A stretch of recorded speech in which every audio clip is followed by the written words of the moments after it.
Assalamualaikum warahmatullahi wabarakatuh. Perkenalkan, saya Latifah Anissa. Saya akan menjelaskan tentang pelayanan kesehatan lingkungan.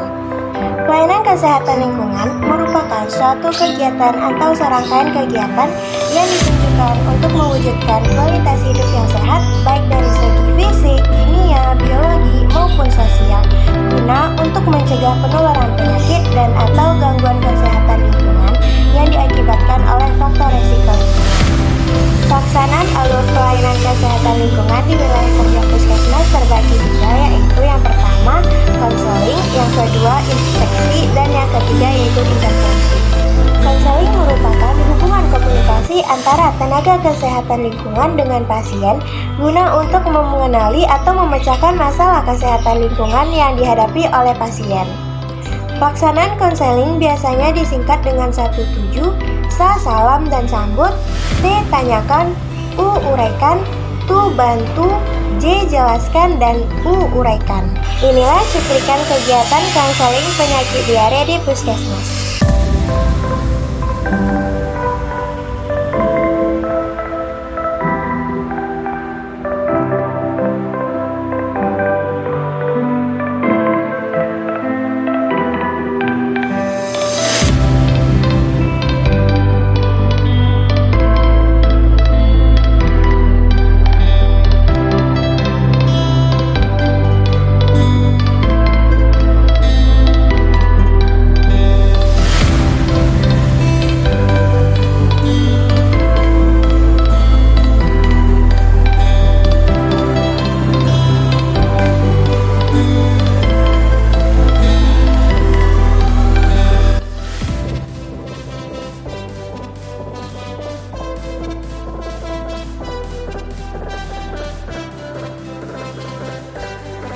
Selamat datang Ibu, terima kasih sudah berkunjung ke Puskesmas kami di Kabupaten Sariwadas Ibu.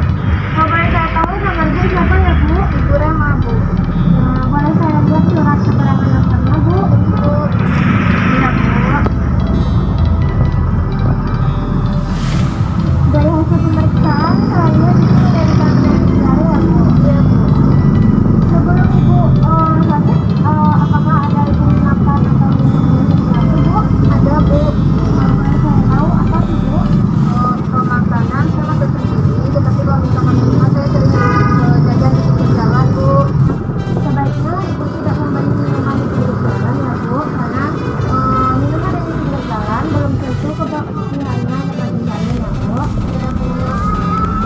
Nah, kalau boleh saya tahu sumber air bersih Ibu dari mana ya Bu? Dari PDAM, sungai, atau sumber dari Bu? PDAM Bu.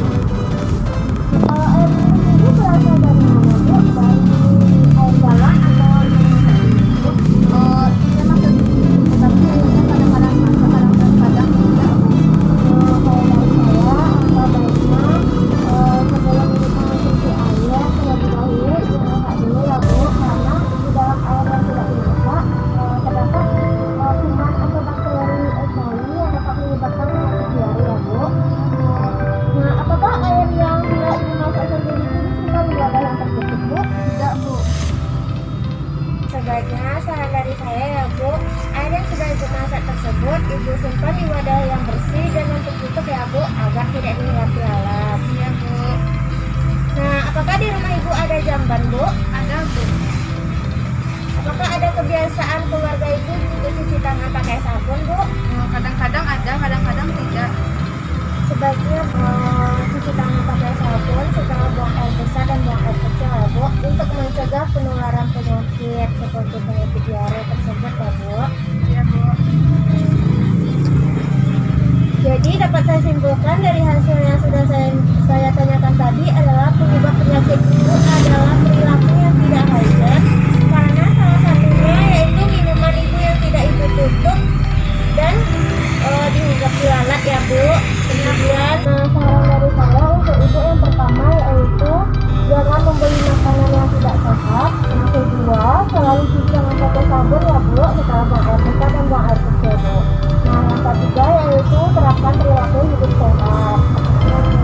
Iya Bu. Kapan bisa kami untuk melakukan inspeksi ke rumah Ibu Bu? Besok ya Bu. Baik Bu.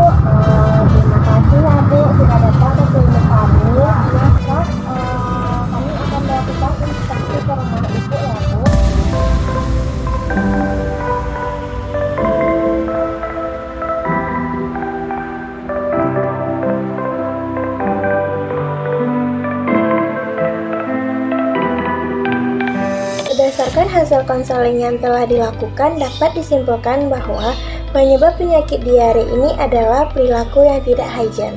Adapun masalah lain yang dihadapi oleh pasien adalah tidak mencuci tangan pakai sabun setelah buang air besar dan buang air kecil. Adapun saran yang dapat diberikan oleh sanitarian yang pertama yaitu selalu mencuci tangan pakai sabun, yang kedua tidak jajan sembarangan, dan yang ketiga yaitu selalu terapkan perilaku hidup sehat. Kemudian, tenaga kesehatan memberikan saran dan tindak lanjut kepada pasien untuk melakukan rencana kunjungan atau home care ke rumah pasien atau inspeksi kesehatan lingkungan. Inspeksi adalah melakukan pemeriksaan dan pengamatan secara langsung kepada media lingkungan berdasarkan standar, norma, dan baku mutu yang berlaku untuk meningkatkan kualitas lingkungan yang sehat. Pelaksanaan inspeksi kesehatan lingkungan dilakukan oleh tenaga kesehatan lingkungan yaitu sanitarian, entomolog, dan mikrobiologi. Kemudian, hasil dari konseling akan dijadikan sebagai surat tindak lanjut untuk melakukan pemeriksaan atau inspeksi kesehatan lingkungan yang dilakukan maksimal 1x24 jam. Metode inspeksi kesehatan lingkungan ada 4. Yang pertama yaitu melakukan pengamatan fisik media lingkungan, yang kedua melakukan pengukuran media lingkungan, yang ketiga uji laboratorium, dan yang keempat yaitu analisis risiko kesehatan lingkungan. Inilah cuplikan inspeksi kesehatan lingkungan.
Analisis risiko kesehatan lingkungan dapat dilakukan melalui yang pertama, identifikasi bahaya, yang kedua, evaluasi dosis respon, yang ketiga, pengukuran pemajanan, dan yang keempat, penetapan risiko.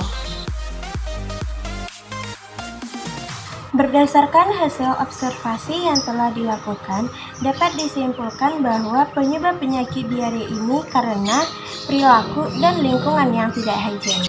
Tenaga kesehatan lingkungan memberikan saran kepada pasien yang pertama yaitu wadah makanan dan minuman yang harus selalu ditutup, yang kedua ember tempat penampungan air yang harus ditutup, dan yang ketiga yaitu terapkan perilaku hidup sehat dan bersih.